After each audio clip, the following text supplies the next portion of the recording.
A crack in the night. The night rain poured down the cobblestone streets of Havenwood, where the stark divide between rich and poor was so sharp that simply walking from the east side to the west felt like stepping into another world. In Upper Haven, grand mansions shone like precious jewels, their windows glowing warmly against the dark sky. In Lower Haven, crumbling apartment buildings leaned on one another, their facades worn and weary, as if barely holding on. That night, the rain fell harder than usual, collecting in small puddles on the uneven pavement, reflecting the flickering glow of the streetlights. A cold wind swept through the alleys, carrying the damp, musty scent of decaying brick and mildew. The residents of Lower Haven, long accustomed to the presence of overzealous patrols, hurried home, careful not to attract unnecessary attention. In a narrow alley, a scene unfolded that made people stop in their tracks. Marcus Holloway, a young black man, was being held by two police officers. William Carter, a well-known officer in the city, had his hands firmly gripping Marcus's collar, shoving him against the damp wall. "Did you really think you could just walk away?" Carter's voice was cold as he tightened his hold, forcing Marcus down onto the wet ground. "I didn't do anything wrong. I was just heading home," Marcus gasped, his eyes darting around, searching for help. But the people who had gathered kept their distance, their faces filled with unease. No one dared step forward. "Nothing wrong?" Carter sneered, pressing his baton lightly against Marcus's chest. "In this neighborhood, people like you are always suspicious." Marcus clenched his jaw, refusing to fight back. He knew that even the slightest resistance could be twisted into an excuse for brutality. Sweat mixed with raindrops as they trickled down his temple, his frustration burning beneath his skin. Around them, the crowd grew. A middle-aged woman covered her mouth, her eyes wide with fear. A young man held up his phone, but his hands trembled with hesitation. They had seen this too many times before. Police stopping innocent people for no reason, interrogating, harassing, sometimes even arresting them without cause. A voice finally broke through the tension. "He didn't do anything. Why are you treating him like this?" Carter turned sharply, his eyes flashing with a silent warning. "You want to test your luck? Or maybe join him?" The crowd fell silent. They all felt the injustice, but fear kept their voices muted. If they spoke up now, they might be the ones in cuffs tomorrow. But Elena Holloway, Marcus's sister, couldn't stay silent. She pushed through the bystanders, her voice shaking with fury. "Let my brother go. He hasn't done anything wrong." Carter arched a brow, then chuckled. "Oh, you're his sister? Then I'm sure you know the law, don't you? We're just doing our job. We have the right to question anyone who looks suspicious." "Suspicious? Just because of his skin color?" Elena shot back, her voice rising. She turned to the crowd, her breath catching in her throat. "How many more times will we let this happen? How many more of us have to kneel just to survive?" This time the silence didn't last. A few people raised their phones, some murmured in agreement. Fear still lingered, but anger had begun to surface. Carter noticed the shift. His eyes flicked around, realizing the situation was turning against him. Slowly, almost lazily, he released his grip on Marcus, stepping back. "Looks like you got lucky today. Get out of here before I change my mind." Marcus staggered to his feet, Elena quickly pulling him away. Carter and his fellow officer backed off, but their eyes remained locked on the crowd, full of silent threats. But this time they couldn't hide what they had done. That night, the footage spread online. And for the first time in years, all of Havenwood was forced to witness the truth that they had ignored for far too long. Buried truth. "He resisted law enforcement. I had to restrain him," Carter declared to the arriving patrol officers. The police quickly set up barricades, pushing back the growing crowd, but some had already recorded the moment on their phones. There was no sign of resistance from Marcus. He was simply on his way home after a late-night shift at the diner. But that didn't matter. Marcus was a black man in Lower Haven, and the word of a wealthy white officer like Carter always carried more weight. The next day, the media reported, "Young man arrested for causing a public disturbance and resisting arrest," even though Marcus had done neither. News outlets controlled by the city government went a step further, digging into his family's past, trying to paint him as a troublemaker. They pulled up an old incident from 3 years ago when Marcus had been stopped by police for no reason, and twisted it into a supposed criminal record. But the video had already spread. The footage clearly showed Marcus neither resisting nor carrying any weapon. The public began to question the official narrative. In Lower Haven, Whispers turned into murmurs, murmurs into anger. They had seen this happen too many times, but this time the evidence was undeniable. Small protests began to emerge on the streets. Walls were spray painted with the words, "Carter is a liar." But in Upper Haven, the wealthy merely shrugged. The police were just doing their job. He must have done something. The Havenwood authorities weren't going to let the truth come out so easily. A swift information lockdown was imposed. Posts about the incident started to disappear from social media. Witnesses received ominous phone calls. A young man named Daniel, the one who had captured the clearest video, found an anonymous letter left at his door. "Delete the video. Be smart." But this time, fear wouldn't win so easily. The district attorney refused to press charges against Carter. There is not enough evidence to prove police misconduct. A familiar statement. Once again, justice was twisted by those in power. But this time, someone refused to stay silent. Elena Holloway, Marcus's sister, was ready to fight. Checker. I'm a shadow in the darkness, a few blocks away, in the dimly lit office of an aging building, a middle-aged man sat in silence, his eyes fixed on a computer screen. Jonathan Graves, a name never seen in the newspapers, but in the hidden corners of Havenwood, he was a legend. As the founder of Libra, a covert organization specializing in uncovering orgies buried by political and police corruption, Graves had seen far too many incidents like Marcus's. But something in Elena's defiant gaze caught his attention. He clicked his mouse, pulling up William Carter's file. Within seconds, a long list of similar cases appeared, all following the same pattern. Police brutality, black victims, no prosecutions. Graves smirked, then picked up his phone. "Prepare for an investigation. We've got an interesting case on our hands." That night, Carter's car was set on fire right in front of his house. Protesters gathered, shouting for justice. The police arrived, pushing back the crowd with riot shields and batons, but the anger could not be extinguished so easily. Among them, one person remained composed, Elena Holloway, Marcus's sister. Elena did not want violence. She did not believe in destruction. She believed in the truth. But standing among hundreds of enraged people, she felt an overwhelming sense of helplessness creeping into her mind. Their anger was justified. For too many years, the people of Lower Haven had been treated like trash. No power, no voice, no justice.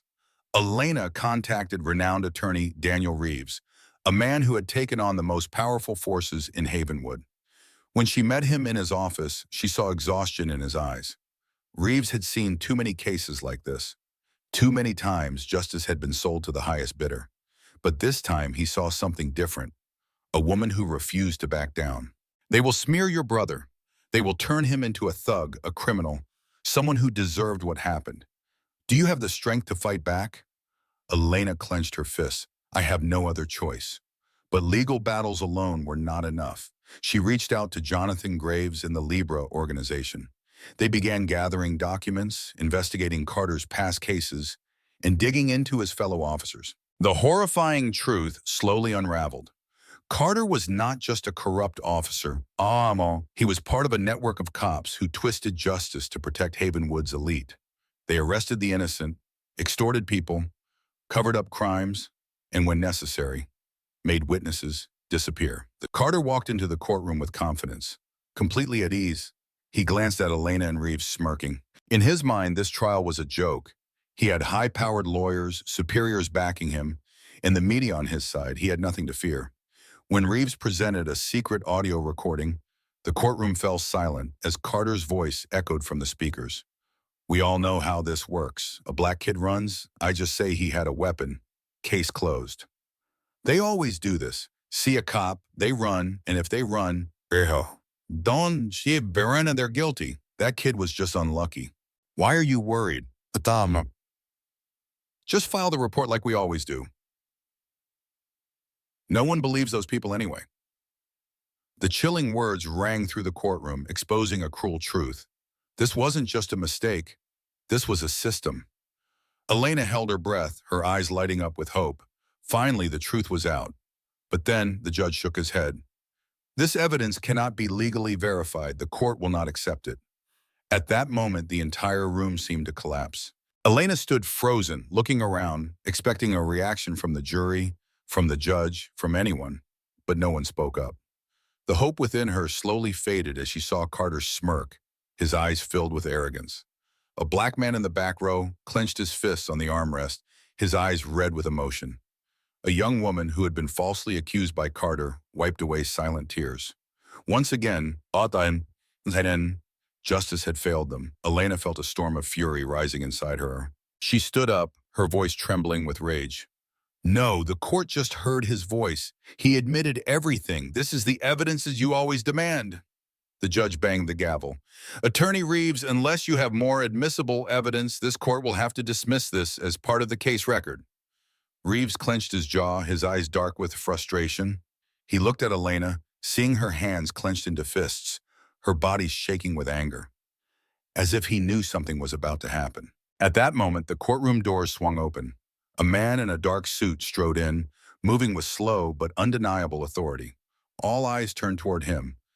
Jonathan Graves. Carter saw Graves, and instantly his face turned pale. He took a step back reflexively, his hands gripping the edge of the table. His confidence vanished. Graves approached, his cold gaze sweeping over Carter. Then he placed a thick envelope on Reeves's desk. Internal records from the Havenwood Police Department, Graves said, his voice low and steady. Evidence of cover-ups, falsified reports, and brutality by Carter and his associates. If the court permits, I'd like to submit this to the case file. The courtroom fell into complete silence. The judge picked up the stack of documents, flipping through the pages. His expression darkened. Where did you obtain this? How can we verify its authenticity? Graves only smiled but said nothing. Carter knew more than anyone exactly what was in that file. Every dirty secret he had tried to bury, every case he thought had been erased, was now right in front of him. Carter opened his mouth to speak, but no words came out. He knew this time there was no escape. Carter was convicted, but this was far from over. Before being taken away, he turned to look at Elena, his eyes filled not with fear, but with hatred. You think you've won? This is just the beginning. That night, Elena received an anonymous message. He was just a pawn. The game isn't over. She stared at the screen, taking a deep breath. 3 days after the trial, Elena felt an uneasy sensation looming over her. That morning as she left her house, a black SUV was parked across the street. The driver, wearing dark sunglasses, did not take his eyes off her. The feeling of being watched had never been clearer.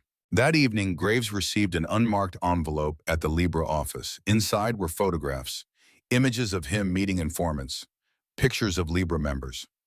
Along with them was a small note. Stop before it's too late. At the same time, Reeves's law office was broken into. Computers were smashed, documents were shredded, but the most disturbing sight was a red X painted directly across the case files of Marcus Holloway. When Elena received the call from Reeves, his voice was low and urgent.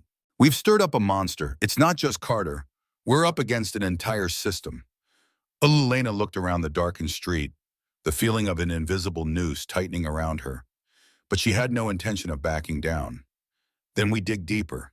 If they're trying to scare us, it means they're afraid. Graves nodded from the other end of the line. Then let's give them a reason to be truly afraid. Jonathan Graves was not an innocent bystander in this war. Police Chief Richard Calloway, the man behind everything, was the one who destroyed his family. 30 years ago, Graves' father, an honest cop, had uncovered a corruption ring within the Havenwood Police Department. He had evidence against a group of high-ranking officers, including Calloway. But before he could expose them, he disappeared in a staged car accident. Not long after, Graves' mother also died under mysterious circumstances, leaving him an orphan. From that moment on, Graves swore to drag Calloway to hell. For years, Graves quietly gathered evidence. He knew Calloway wasn't just manipulating the justice system, he was in bed with organized crime. And now Graves was closer than ever to his goal, a USB drive containing video evidence of Calloway accepting bribes from a major drug cartel. Inside a dimly lit room, behind thick glass doors of an upscale restaurant, Reeves sat across from Police Chief Richard Calloway. Calloway leaned back in his chair, arms crossed, his sharp eyes scrutinizing the lawyer he now trusted. You've made the right choice, Reeves, Calloway sneered. When this is all over, I'll make sure you're rewarded handsomely. Reeves remained expressionless. He slid a folder across the table. This is everything I have on Graves. He's gathering sources and planning to take you down. Calloway flipped through the pages, a smirk forming as he skimmed the contents. He looked back up at Reeves. Graves has always been a thorn in my side, but now he's out of chances. Reeves took a sip of his drink, concealing his tension. I also heard you have another problem. A USB drive with evidence against you. Seems like it's out of your control. Calloway's smirk faded. His fingers drummed against his glass, a telltale sign of agitation. That's none of your concern, Reeves. But since you asked, yes, one of my intermediaries betrayed me. He took the USB and ran. Reeves tilted his head. And do you know who has it now? Calloway's eyes gleamed with menace. I've got my men searching the city. It's only a matter of time before I get it back. And when I do, every last traitor will pay the price. A rundown neighborhood of Lower Haven, a man stood by the window peering down into the dark alley below. He shoved the USB deep into his coat pocket and pulled his hood over his head. That man was Lucas Kane, a former federal agent. Once, Kane had worked on major corruption investigations, but a rigged case had cost him everything. During his undercover work, he had managed to steal the USB from one of Calloway's enforcers, knowing it was the only thing that could bring the police chief down. Now he was a hunted man. A relentless pursuit. Lucas Kane ran for his life through the dark alleys, his breath ragged, his pulse pounding. Behind him, footsteps echoed, closing in fast. A bullet whizzed past his ear, shattering the brick wall ahead of him. He didn't dare look back. The USB in his coat burned against his skin like a live ember. Calloway would never stop until he had it in his hands. Kane turned sharply into a narrow passage, his foot slipping on damp pavement. He barely managed to stay upright when a black car skidded to a halt in front of him. Headlights flashed, revealing the gunman behind him. The car door swung open. Behind the wheel, Graves sat, his cold gaze locked on Kane. Without hesitation, Kane dove into the car just as Graves slammed his foot on the gas. Tires screeched, smoke billowed, and bullets shattered the rear windshield, but the car vanished into the night before their pursuers could react. Inside the darkened vehicle, Kane caught his breath, still clutching the USB. He turned to Graves. You got here just in time. Graves said nothing. He simply stared ahead, his expression unreadable. But in his eyes, Kane saw more than a man chasing justice. He saw someone consumed by vengeance. Graves pulled the car into an abandoned garage where Elena was waiting. Kane opened the USB, verifying its contents. Photos, recordings, undeniable evidence. He eyed Graves warily. Reeves really turned against you? Graves remained stoic. Reeves never betrayed us. Kane frowned, piecing things together. Elena crossed her arms, her gaze unwavering. We needed someone close to Calloway. To make him drop his guard, Reeves had to become a real traitor in everyone's eyes. It was a bold move, one that cost Reeves his reputation, even his life if things went wrong. But it worked. Graves tapped his coat pocket where the USB now rested. Now we have everything we need to end this. Within hours, the USB's contents spread across the internet. Footage of Calloway shaking hands with drug lords, stuffing cash into briefcases, and a list of people he had ordered to be silenced. Everything was exposed. The city erupted. The media couldn't ignore the scandal. Protests filled the streets, and this time no one could manipulate the narrative. At Havenwood Police Headquarters, Calloway was let out in handcuffs, surrounded by a swarm of reporters. Those who once feared him now looked on with contempt. As the police car doors slammed shut, he turned his glare toward Graves, who stood watching from across the street. Graves remained silent. He had won, not with violence, but with the very justice Calloway had spent his life corrupting. Reeves exhaled, stepping up beside him. It's over. Lena clenched her fists, but in her eyes relief was mixed with sorrow. Marcus will never come back. How many had to die before justice was served? Graves met her gaze, his own filled with quiet resolve. Justice doesn't erase loss, but it prevents more tragedies. Across the street, the crowd continued to chant for justice. This time they were no longer powerless.